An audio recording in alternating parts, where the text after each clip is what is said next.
সম্মানিত মসজিদের মুসাল্লি, আজকের আলোচনায় আপনাকে কয়েকটা জিনিস বলি। তার একটা হচ্ছে এই যে আজ থেকে যদি আপনি আপনার এই পাপকে ঠেকাতে পারেন, পাপ বন্ধ, পুরুষ নারী সবাকেই বলছি, মসজিদের সকল মুসাল্লিকে বলছি, পুরুষ নারী সবাকেই বলছি, আজকে যদি এই পাপকে ঠেকাতে পারেন না, আর কোনোদিন এই পাপে যাব না, তা আল্লাহ বলছেন অনাহান আফসানিল হাওয়া ফাইনাল জান্নাতা হেল মাওয়া। কেউ যদি অশ্লীল কাজ থেকে নিজেকে হেফাজত করতে পারে, আমি আল্লাহ তাকে জান্নাতুল মাওয়া দিব। আমি তাকে জান্নাতুল মাওয়া দিয়ে দিলাম, এটা আমি অগ্রিম ঘোষণা দিয়ে দিলাম।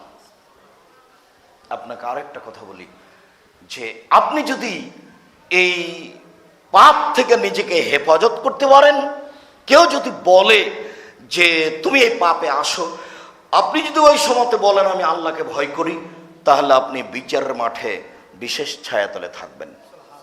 আজ থেকে আপনি বলতে শিখেন মোবাইলে, আমি এই পাপ ভয় করি, এটার বিষয়ে তুমি কথা বলবো না, তাহলে বিচারের মাঠে আল্লাহ আপনাকে বিশেষ ছায়াতলে রাখবেন। 7 শ্রেণীর মানুষকে আল্লাহ বিশেষ ছায়াতলে রাখবেন। তার এক শ্রেণীর মানুষ হচ্ছে যারা বলে কোনো সম্ভ্রান্ত পরিবারের মেয়ে জেনার দাওয়াত দিল, তখন বলছে ইন্নী আখাফুল্লাহ, আমি আল্লাহকে ভয় করি।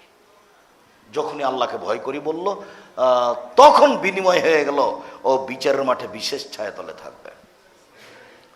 আপনি যদি এই পাপকে আজ থেকে বন্ধ করতে পারেন, পৃথিবীর যে কোনো বিপদ থেকে আপনি বেঁচে যাবেন, কোনো সমস্যা হবে না।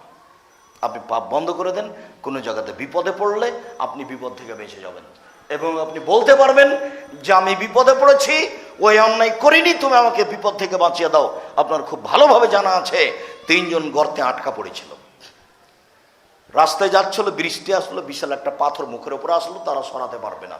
তখন তারা বলল, 3 জনের একজন বলল, আল্লাহ আমি আমার চাচাতো বোনের সাথে অশ্লীল কাজ করতে চেয়েছিলাম, আমি মানুষ নারীকে যেভাবে ভালোবাসে তার চেয়ে 100 গুণ বেশি তাকে আমি ভালোবেসেছিলাম অন্যায় করার জন্য। তবে সে বলেছিল যে তুমি যদি 100টি স্বর্ণমুদ্রা দিতে পারো, আমি অন্যায় রাজি আছি।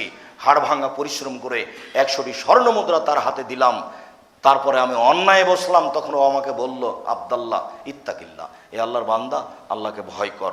ফাকুম তো আনহা, আমি অন্যায় করিনি, উঠে গেছি।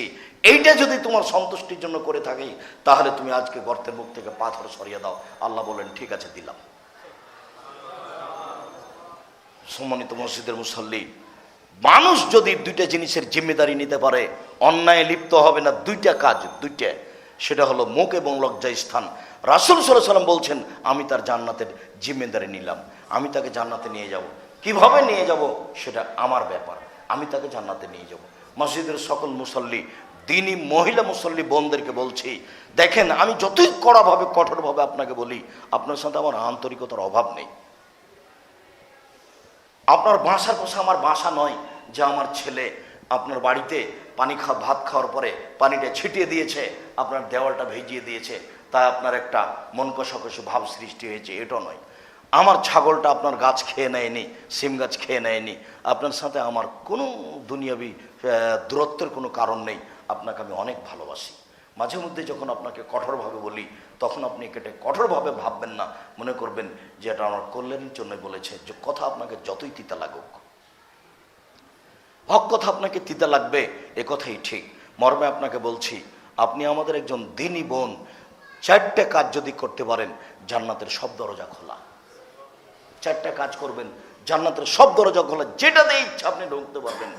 1 সলাত খামসাহা, 5 ওয়াক্ত সলাত আদায় করলো, আপনি 5 ওয়াক্ত সলাত আদায় করবেন, নামাজ পড়বেন। 2 সমাদ সাহারাহা, রমজান মাসে রোজা থাকলো, রমজান মাসে আপনি সিয়াম পালন করবেন। 3 আতাত বালাহা, স্বামীকে মেনে চলবেন। তিতা লাগলেও মিঠা লাগলেও মানা যায় না, গালি দেয়, অকথ্য ভাষায় কথা বলে, মারে, তারপরে আপনি মেনেই চলার চেষ্টা করুন। আর যদি নাই মানা যায়, তাহলে সংসার ছেড়ে দেন, খোলা তালাক করতে পারেন। যদি থাকেন, যতই কষ্ট হোক মেনেই চলতে হবে। 4 জেনায় লিপ্ত হবেন না। যদি ঘটে গিয়ে থাকে, তাহলে আজ থেকে না করে দেন, ইনশাল্লাহ রাসূল সাল্লাল্লাহু আলাইহি ওয়াসাল্লাম বলছেন যে তার জান্নাতের সব দরজা খোলা। আল্লাহ তো বলেছেন যে আপনাকে জান্নাতুল মাওয়া দিবেন। মর্মে মসজিদের সকল পুরুষ ও মুসল্লিকে এই ঘৃণিত পাপ থেকে বেঁচে থাকার জন্য বিশেষভাবে সতর্ক করছি। সবাই মিলে বলছি, আল্লাহ তুমি আমাদেরকে ঘৃণিত পাপ থেকে রক্ষা